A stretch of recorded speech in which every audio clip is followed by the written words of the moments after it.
हाथ जोड़कर मैं करूं विनती बारंबार, हे श्री कृष्ण मेरा भी नमन करो स्वीकार। हे वासुदेव नंदन परमात्मा स्वरूप श्री कृष्ण आपको प्रणाम है।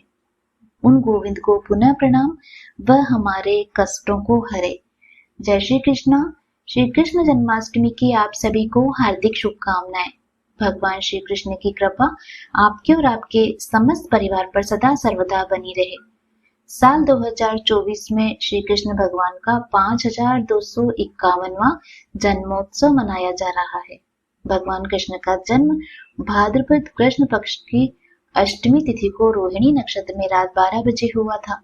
इसलिए हर साल इस दिन पर श्री कृष्ण जन्माष्टमी मनाई जाती है। हर्ष उल्लास के साथ यह त्योहार मनाया जाता है। श्री कृष्ण जन्माष्टमी के महापर्व को कैसे मनाएं जिससे भगवान श्री कृष्ण प्रसन्न और हमें भक्ति प्रदान करे। भगवान श्री कृष्ण ने भारत की इस पवित्र भूमि पर धर्म की स्थापना के लिए और अधर्म का नाश के लिए जन्म लिया था। भगवान श्री कृष्ण के दर्शन मात्र से सभी प्रकार के पाप ताप और दुख मिट जाते हैं। जिन्होंने गीता का उपदेश दिया और प्राणियों के कल्याण के लिए कार्य किए। भगवान श्री कृष्ण स्वयं इस संपूर्ण सृष्टि के रचयिता हैं, लेकिन बात जब उनके जन्म की आती है तो उससे जुड़े शब्द हैं कारागार, माता पिता से वियोग और जन्म के पूर्व ही मृत्यु की तैयारी। राजमहल की किस्मत लिखवाकर जन्मे श्री कृष्ण कैसे पैदा होते ही अपने माता पिता से दूर हो गए, कैसे सोने के पालने में झूलने की किस्मत वाले कान्हा ने कारागार में अपनी आंखें खोली। श्रीमद् भगवत गीता के श्लोक में भगवान श्री कृष्ण ने अर्जुन को बताया भी है। महाभारत के दौरान उन्होंने अर्जुन से कहा था कि संसार में जब जब धर्म की हानि होती है और अधर्म बढ़ जाता है, तब तब धर्म की पुनर्स्थापना के लिए मैं अवतार लेता हूँ। इसी प्रकार जब द्वापर युग में राक्षसों की शक्ति बहुत बढ़ गई और वह अपने बल के अहंकार में स्वयं देवताओं को भी तुच्छ समझने लगे, तब श्री कृष्ण ने माता देवकी के गर्भ से जन्म लिया। जन्म की लीला के साक्षी बने, कैसे प्रकट हुए धरती पर सृष्टि के रचयिता भगवान श्री कृष्ण। भगवान श्री कृष्ण ने जब जन्म लिया तब हैरानी की बात यह थी कि उनके जन्म लेते ही सारे सैनिक अपने आप सो गए। देवकी और वसुदेव बंधन से मुक्त हो गए और एक कारागार के दरवाजे अपने आप खुलते गए। फिर एक आकाशवाणी हुई कि नन्हे बालक को गोकुल में नंद बाबा के घर छोड़ाओ। वसुदेव जी ने ठीक वैसा ही किया। प्रभु की लीला देखिए कि अभी कुछ देर पहले जो पहरेदार सो रहे थे अब जाग गए और कंस भी 8वीं संतान की खबर सुनकर दौड़ता हुआ कारागार में जा पहुंचा। मगर जैसे ही उसने योग माया को हाथ लगाया, वो उसके हाथ से छूटकर हवा में चली गई और बोली, हे दुराचारी कंस, मैं योग माया हूँ। तुझे मारने के लिए भगवान विष्णु ने गोकुल में अवतार ले लिया है। तेरा अंत निश्चित है। ऐसे तो भगवान श्री कृष्ण का जीवन अनेक रोचक कहानियों और लीलाओं से परिपूर्ण है, लेकिन उनके जन्म का प्रसंग इतना सुंदर कि सुनने वाले को रोम रोम हर्षित हो जाता है। प्रभु का जन्म हमें यह सीख देता है कि मनुष्य का जन्म और उसके जीवन का उद्देश्य सदैव ही निश्चित होता है, लेकिन उसके कर्म ही उसके जीवन की परिभाषा बदलते हैं। श्री कृष्ण जन्माष्टमी का त्योहार 2024 में कब मनाया जाएगा, क्या शुभ मुहूर्त रहेगा? श्री कृष्ण जन्माष्टमी 26 अगस्त 2024 सोमवार को मनाई जाएगी और अष्टमी तिथि का प्रारंभ 26 अगस्त की सुबह 3:39 से होगा और इसकी समाप्ति 27 अगस्त 2024 को 2:19 पर होगी। श्री कृष्ण जन्माष्टमी की पूजा का शुभ मुहूर्त 26 अगस्त की रात 12:01 से शुरू होकर रात 12:45 तक रहेगा। कृष्ण की पूजा के लिए निशिता पूजा समय सबसे शुभ माना गया है।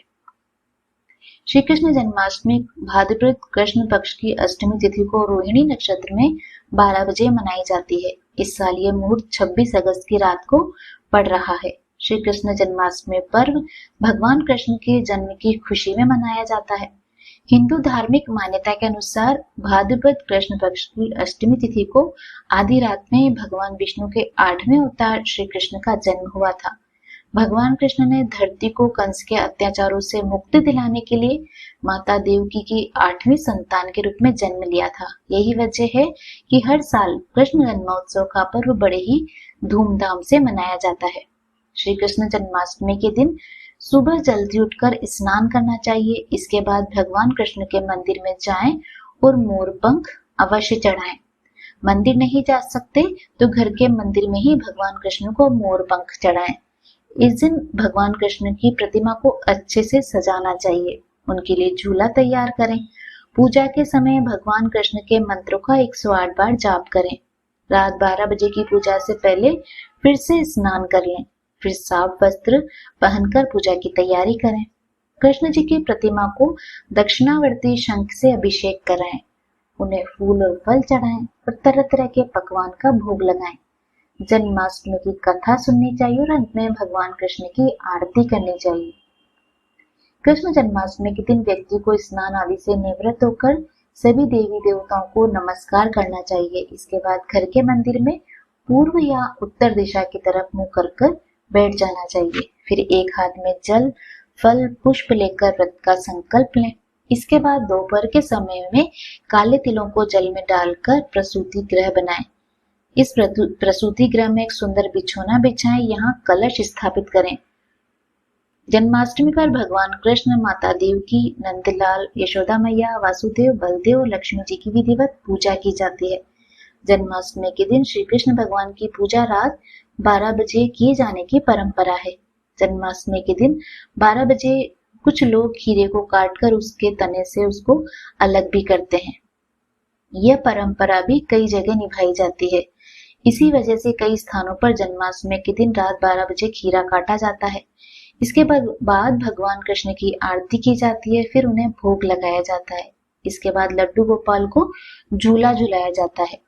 कृष्ण जन्माष्टमी व्रत सूर्योदय से शुरू होकर अगले दिन सूर्योदय तक रखा जाता है। जो कोई भी इस व्रत को करता है उसे व्रत के एक दिन पहले यानी कि सप्तमी तिथि को हल्का और सात्विक भोजन करना चाहिए। इसके बाद जन्माष्टमी के दिन सूर्योदय से पहले उठकर स्नान करने के बाद व्रत का संकल्प लेना चाहिए। इस व्रत में अन्न ग्रहण नहीं करना चाहिए, लेकिन आप फलाहार ले सकते हैं। पूरे दिन व्रत करने वाले को रात में 12 बजे विधि विधान से भगवान कृष्ण की पूजा करनी चाहिए और उसके बाद व्रत का पारण कर सकते हैं। कुछ लोग जन्माष्टमी का व्रत पारण अगले दिन सूर्योदय के बाद करते हैं और कुछ लोग रात्रि 12 बजे के बाद ही करते हैं। कृष्ण जन्माष्टमी पर मंदिरों को सजाया जाता है और भगवान श्री कृष्ण की प्रतिमा का श्रृंगार किया जाता है। इस दिन भगवान श्री कृष्ण के जन्म के उपलक्ष्य में झांकियां सजाई और निकाली जाती है। लोग अपने घर में भी भगवान श्री कृष्ण की प्रतिमा का श्रृंगार करते हैं। इस दिन रात में श्री कृष्ण को झूला झुलाया जाता है। उनका पंचामृत से अभिषेक किया जाता है। बहुत से लोग इस दिन व्रत रखते हैं। फिर रात 12 बजे के करीब शंख और घंटे की आवाज से भगवान कृष्ण के जन्मोत्सव को मनाते हैं। तो ये थी आज की संपूर्ण जानकारी। उम्मीद करती हूँ आपको यह जानकारी अवश्य पसंद आई होगी। अगर आपको ये जानकारी अच्छी लगे तो जय श्री कृष्णा अवश्य लिखिएगा। भगवान श्री कृष्ण आप सभी भक्तों के सभी मनोरथ पूर्ण करें। मिलते हैं आपसे अगले वीडियो में। जय श्री कृष्णा। धन्यवाद।